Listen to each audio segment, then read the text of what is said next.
El Hadj Assane Gueye. Observateur xëy am gan njiital cantakon yi Serigne Saliou Thioune ci kaw waajalug bëccëgug 17 avril fukki fan ak juróom-ñaar ci weeru avril di bëccëg gi waajuram Serigne Cheikh Béthio Thioune daje woon ca Taseet ak Serigne Saliou Mbacké Xaadimu Rasul juróomeel xalifuk Cheikhul Xadim di bëccëg nga xamante ni nag mu ne dinañ ko daal di dundal ni mu ware waaye teg ko ci li nga xamante ni mooy ak yamale ak jamonoy Covid-19 gi nu ne am nañ ci it mu ne ndigalu Serigne Cheikh Saliou Mbacké njaboot gi akuk bennoo Serigne Saliou Thioune ne mu ngi ci liggéey bi ngir bennoo googee ci am na ci yaakaar Midinatul Salaam it ñëwaat na ci cofeel gi sëñ Cheikh Béthio Thioune amoon ci bërëb boobee ndax mu ne ndigal tukkee woon ci Serigne Saliou Mbacké ngir def bërëb ba ab village mu bëggoon ko lool daan ko waxtaane ba ci lalu hôpital la mu ne bëggaloon bërëb ba nag wàllum ndox borom bi def ni ci kayuk doom je Serigne Saliou Thioune la fa forage amee ci ndimbalal état Sénégal yoon wi nga xamante ni moo jógee Midinatul Salaam wutali Mbuur it sëñ Cheikh Béthio Thioune bëggoon lool ñu daal di ko defar gi tàmbali na ci loxoy Ageroute réew mi ak fitna ga fi woon it ak bakkani ci rote Serigne Saliou Thioune wax ca ci observateur ba tey tiisoo ko jaale njaboot yi waaye tënku mu ne nepp taalibe murit nag ci ni ci ku tedd ki waxee ka doxee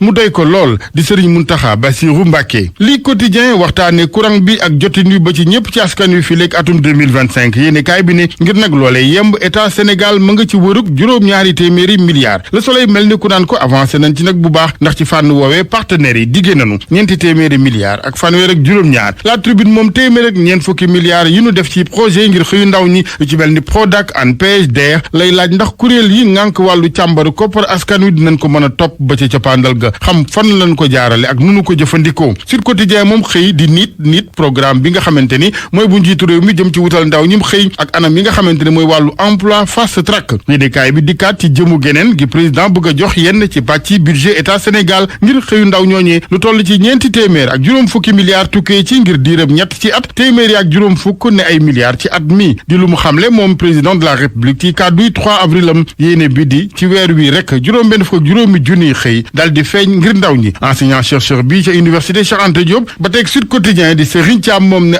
gëmul mu yomb nag ndax lu waay réussirul ci 9 ans du yomb ci ñetti at Tamba Danfakha coach formateur accompagnateur ci wàllu projet ne jafe-jafe bi njëkk bi ndaw yi Sénégal am mooy dañ dul joti xibaar yi war yépp ci wàllum recruter gi ba ca toppit mu ne ci wàllu tàggat gi ñu bañit di leen ba ñuy tasaaroo waaye ñuy bennoo ko booloo ca boole seen mën-mën ak am-am Tamsir Faye njiital ANPEJ moom jàpp ne jafe-jafe bi bokk na ca kuréel yi nga xamante ne ñoo yittewoo xëyu ndaw ñi ku ca ne da nga toog sa ruq moo tax mu ne xalaat ak taxawal guichet unique ci diwaan yi xalaat bu am solo la bu ko defee ñu dajalee lépp Tamsir Faye gis ne état bi war na jokkoo ak ñi nga xamante ni ñooy PME yu sérieux yi nga xamante ni ñoom ñu ngi taxawali xëy ñu des ak ndaw ñi ak yéenekaay bi di laas mel ni ku leen di tiital ak ngóor jigéen ndax ñu ne États-Unis yëgloo tina ci wàllu àq ak yelleef ak dagandalu ngóor jigéen waaye ci yéenekaay bi Mamadou Salif Sow kilifa ci ministère de la justice mu ngi cee xamle ni président de la république la mu leen waxloo fu ne dénk leen ko mooy ne fii ci miim réew Sénégal dee su fi masa daganal mbiru ngóor jigéen Le Quotidien moom Casamance la wutali tey ak trafic gi ñeel wàllu ëkki garab ya fa ak xeex bi ci fànn woowee ñu gis ne juróogul lu bari ca saay-saay sa koy def nag dafa mel ni Gambie la ñuy làqu ji ca ñaari état yi ñu ne muy Gambie di Sénégal mel ni ñu ca amul pexe Sénégal it amugul pexe ci yamale ci wàllum suuf enquête ne ay suufi xare kay ñoo fi ne réeroo suuf guddi réeroo suuf bëccëg ministère intérieur kese jot na ñetti téeméeri dossiers yi réeroo suuf ci réew mi yéene kaay bi waxit ci dossier njaayel bi ñu ne tudd nañ ca Franck Timis ca dossier bi ci seen gis-gis gën a tis lool sax bu ndenge leer ba fi woon forum civil moom ci Vox Populi koppari askan wi ñenn jalkati ak lu ko mën a dab-dabaat lay wax ci anam yi wér moo tax ñu yittewoo taxawalug parquet national financier forum civil ci yéene kaay bi di ñëwaat nag ci ñi war a séq boobu parquet national financier maanaam ñu xereñ ca sell ñi war ci place yi war source a xëye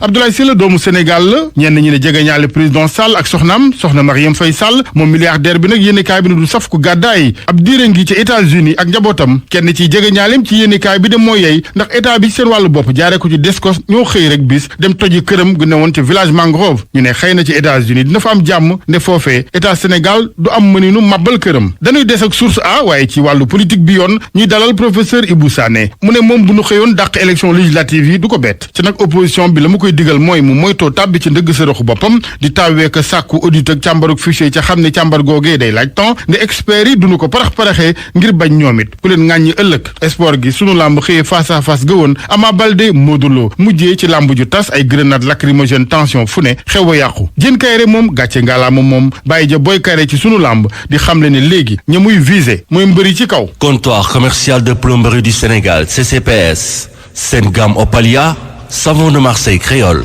ak Kabirex ñoo leen doon may li ci yéenekaay yi. li ci yéenekaay Hadj Assane nañ ci àndaloon ñu koy gërëm bu baax a baax mbokk yi foofu la ñuy ak yéen ci xibaar yi nesut ñu dafa pàttali ci li ci gënoon a fës. waa ànd gësëm fas yéene tàmbaliwaat gësëm mbootaay googu ëmb syndicat yi nekk ci wàllum wér-gu-yaram di sàkku ñu leeral koppar yi ñu jagleel xeex mbas mi di fos Covid 19 ndax dañoo gis ñi yëngu ci wàllum wér-gu-yaram dañ leen te fàtte 15 jotuñu ko ci. li nappkat yi di réer biir géej nekk lu soxal lool magu lébu yi nekk ca Caaroy géej ñoom ñi sàkku ci nguur gi ñu fexe ba gaal yi am appareil GPS su ko defee bu mool yi réeree daañu leen mën a gis. waa forum civil di yeesalaat seen bëgg-bëgg di ñu taxawal ci réew mi benn atte bu yittewu wàllum xeex guerre ak lubal nee neen loolu nag dina tax ba lubal yi ak yu ni mel wàññeeku ci mim réew wa mu nekkoon xibaar suba gi ci rajo Futurs Médias nii ñëpp xibaar yi li ci gën a fës waa ànd gësëm fas yéene te tàmbaliwaat gësëm loolu nag ngi sàkku ci nguur gi mu leeral koppar yi di force Covid 19 ndaxte gis nañ ne ñu bëri ci ñi yëngu ci wàllum wér-gu-yaram jotuñu seen wàllu ci koppar yooyu la. ay kilifay lébu yu Caaroy di sàkku ñu def ci gaal yi ay appareil GPS su ko defee bu nappkat yi réerité géej daañu leen a mën a gis. waa forum civil di yeesalaat seen bëgg-bëgg maanaam ñu taxawal ci Sénégal benn ëtt atte boo xam te ne mooy yittewoo wàllum xeex guerre ak lubal réew mi di parquet national financier nee na loolu dina tax nag ba wàllum guerre ak lubal dellu gannaaw ci réew mi. daañu ci teg xibaaru tàggat yaram chronique culture bi jeexale ak li ci yéenekaay yi mu nekk li gën a fës ci xibaar yi nees lu leen ci ay faram-fàcce.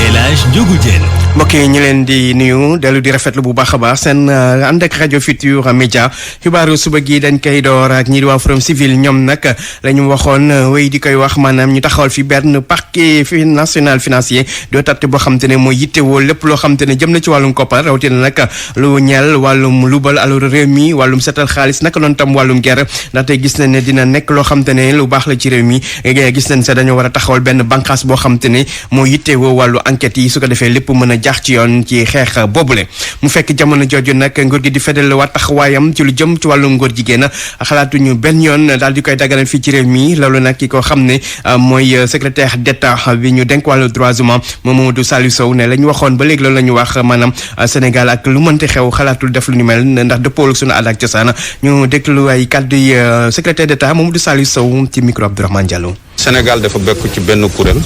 bu ñuy tudd PGO partenariat pour un gouvernement ouvert xam nga ni nag Sénégal dafa adhéré ci kuréel boobu depuis 2018 kuréel boobu lu ko tax a jóg mooy permettre en tout cas état ñu bokk ci kuréel boobu ñu def promotion bonne gouvernance waaye ñu ñaax leen tamit ñuy liggéey ak société civile pour déterminer seen politique publique yi en matière de bonne gouvernance Sénégal nag bu mu adhéré en 2018 dafa jëloon engagement pour defar lu ñuy wax plan d'action national bi nag mooy plan boo xam ne ñaari objectif la am pour Sénégal mooy premier objectif bi def promotion lu ñuy wax bonne gouvernance mais deuxième objectif bi mooy jéem a def inclusion ak concertation société civile bi pour ñu mën a waxtaan pour ñu mën a diisoo ci mbirum bonne gouvernance wàllu LGBT bon man sax bëgguma ko tudd quoi parce que dafa xaw a doy waaru mais je pense que président vraiment je pense que ñëpp dëgg na kaddu am ci mbir boobu nee na moom tant que mu ngi à la tête de ce pays du nangu xeetu yooyu. mu nekkoon Mamadou Salou Sow di ministre secrétaire d'État bi ñu denk wàllum àq ak yelleefu doomu aadama ci réew mi li nappkat yi di réer géej fan yi te bëri lool metti lool ñi nga xam te ne ñooy kilifay lébu yu nekk ca caaro yi ñoom nag ñi ngi sàkku ci nguur gi ñu fexe ba gaal gu ne am benn appareil GPS su ko defee daañu mën a gis nappkat yi fekkee ne dañoo réer biir géej dañ ci déglu Samba Ngor Gueye yor kàddu maguk lébu yu caaro yi ci micro Ndongo Ka. modernisation de pêche li ma leen wax moom laa wax ñun man bateau laay wax de ñu ngi si gaal yi mais suba yàlla nañu yàlla dimbali ba ñu am ay bateau sécurité en mer bi li ma doon wax léegi français moom laay waxaat état bi war naa mën a am un dispositif bu ko permettre muy localiser pirogue yi dem en mer pirogue bu ci am une piste électronique fépp fu mu mën di nekk si géej dinañ ko mën a localiser lii rey pêcheurs yi en mer c'est que pêcheurs yi bu ñu disparaître en mer léeg-léeg ñu am fa une semaine ñi 2 jours ñi 3 jours mais loolu amatul dans aucun pays moderne léegi nag loolu pourquoi on peut pas l'avoir au Sénégal même si l'État ne prend pas la responsabilité vers l'État peut essayer de s'intéresser à des privés qui font ça ñu ñëw approcher les pêcheurs c'est tout à fait possible. mu nekkoon Samba Ngor Gueye yor kaddu ko Maguette Debou ya nekk ca Thiaroye-sur-Mer gannaaw napp gi ñu wax lu soxal wàllu mbay mi ak projet bu bees bu nguur gi taxawal lépp jëm ci gën a dooleel mbay mi fii ci réew mi rawatina ci zone des Niayes lu toll nag ci ñeenti téeméeri jigéen ak ay ndaw daañu leen jàppale ci projet am na tamit ay kuréelu baykat yoo xam te ne daañu leen gën a dooleel ci wàllum jumtuwaay ak yeneen kii di ministre bi ñu dénk wàllu mbay mi moo ko xam ne dañ koy déglu moom Moussa Baldé ci micro Abdou Diouf Diagne. projet bi nag gëm nañ ni liñ ci xaar war nañ ko mën a am maanaam gën a dooleel mbéy mi gën ko yaatal mais surtout jox ay ndaw yu bëri ci zone fu muy intervenir dimbale gox yi ak goxaat yépp pour ñu mën a gis seen bopp ci mbéy mi xam ngeen ni président de la république amaat na programme boo xam ne programme bi mu jégleel ndaw yi pour ñu mën a am xëy ci wàllu agriculture am nañ ci ay programme yu bëri mën nañ tuddee Agri Jeunes Proval ANIDA te gëm nañ ni paysan tamit dina ci bokk te war na mën a fexe ba li ñu xaar ci agriculture pour d'abord jox xëy mais surtout pour maanaam dëgëral suñu économie dimbale ko mu bañ a suuf parce que loolu moo xew ren li ñu am ci agriculture moo tax yàlla def na ba suñu économie bi amuñu lu ñu tuddee récession maanaam daan donc ñu ngi ñaax ñëpp ñoom Hadj Diong ak ñi mu àndal yëpp ak ñi béy yëpp ñoo xam ne yaakaar nañ leen parce que maanaam ci mbas mi gis nañ ne mbay moo ñu war a en tout cas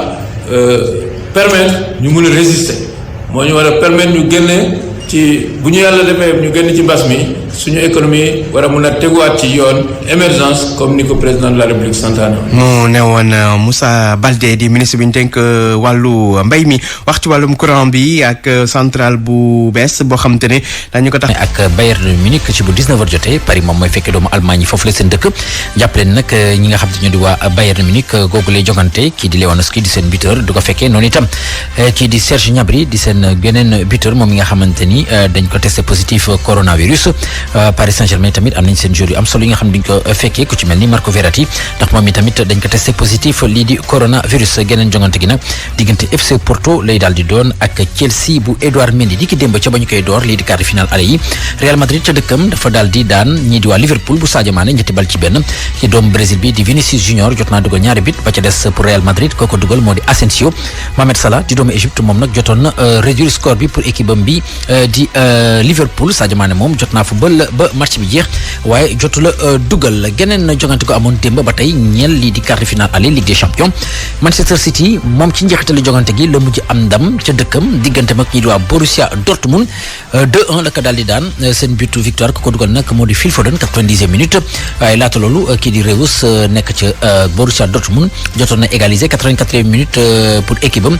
fekkoon ne nag boobu la jamono ñi di waa Manchester City ñoom ñoo mëne woon seen but ko dugaloon seen but bu njëkk ko dugal nag moo doomu Belgique bi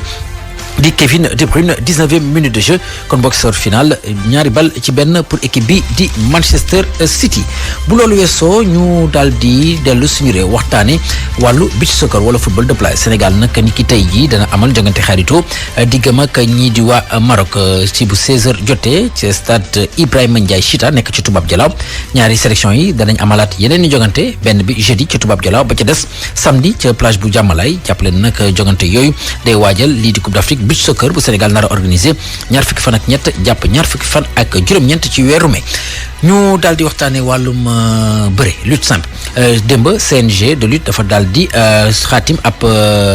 partenariat diggante mag ñii di groupe Futur Média ngir ñu daal leen kon bokk jàppale ci lu jëm ci wàllum diffusion yooyu le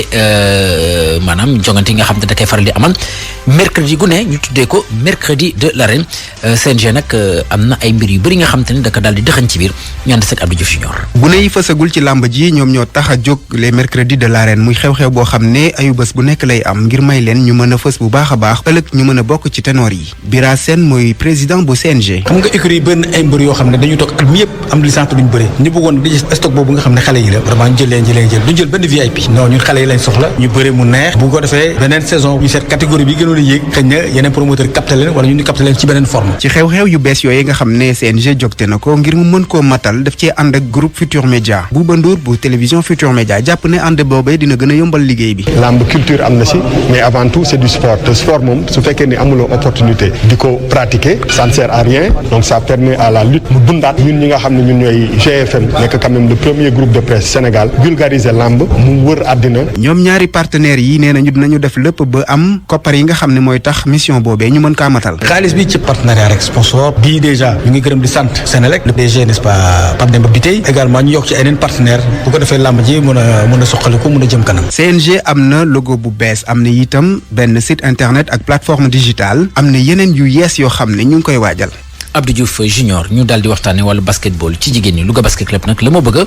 moo di yéeg ci première division ndax jamono gi ci deuxième division la ñuy daal di yëngu ba tax na sax ñu ngay waajal lii di tournoi montée nationale 1 waaye seen entraîneur la ma bëgg moo di ñu daal di changer formule gi les compétitions ndax daanaka daal arrangé wu leen ñu ànd seeg Abraham Polpuy. terrain basket bu municipal bu Louga équipe bu jigéen bu Louga basket club di entraînement wu bés bi nag animé lool entraîneur bi sax moom moo nekk di jouer rôle arbitre ngir gën a motiver te corriger jigéenam yi nu ñuy baskettee ay weer a ngi même rythme bi la di entraînement waaye amuñu compétition wu deuxième division bi nga xam ne war nañ ko basket jongante amul situation bi tax ba coach bi di yëkkati kàddoom Ndiaga Sarr jàpp ne fédération dafa war a organiser ab championnat bu deuxième division jëm ci wàllub jigéen ñi. deuxième division Sénégal dafa métti da ngay entraîner au moins 1 an da ngay jouer après benn tournoi boo xam ne 4 matchs wala 5 matchs vraiment deuxième division bi Sénégal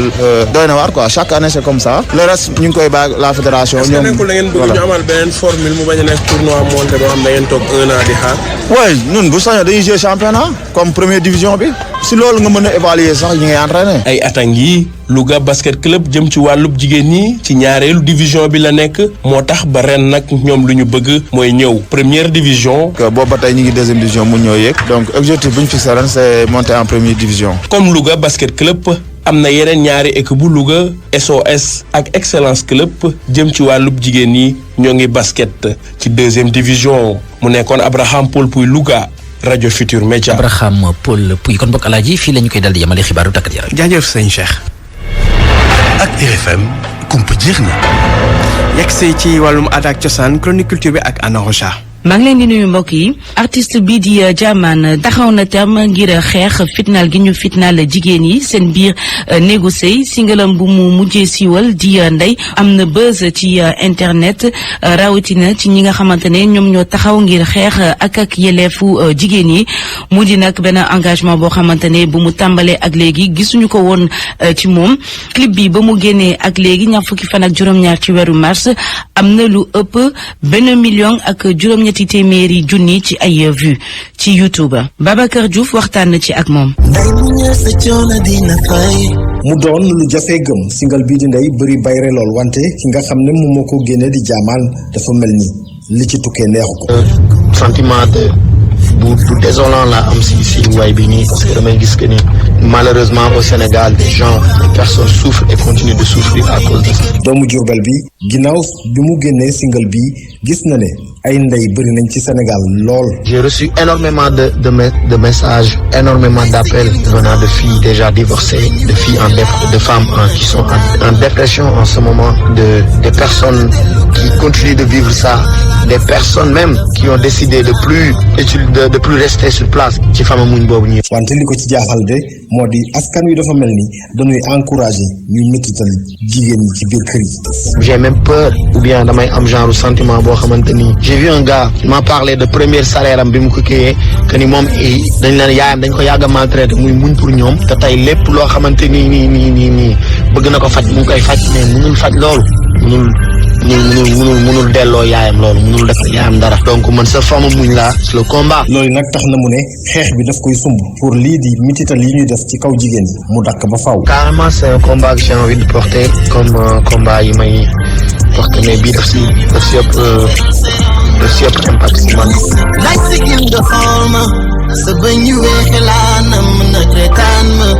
ministère de la culture moom siiwal na ni ki démb ab communiqué ngir xamle ni tëj na opération yi soxal paiement ñaareeli fonds force Covid 19 bi lu tollook 20 ak juróomi junni ci ay acteurs culturels ñoom ñoo jot bénéficier wu ci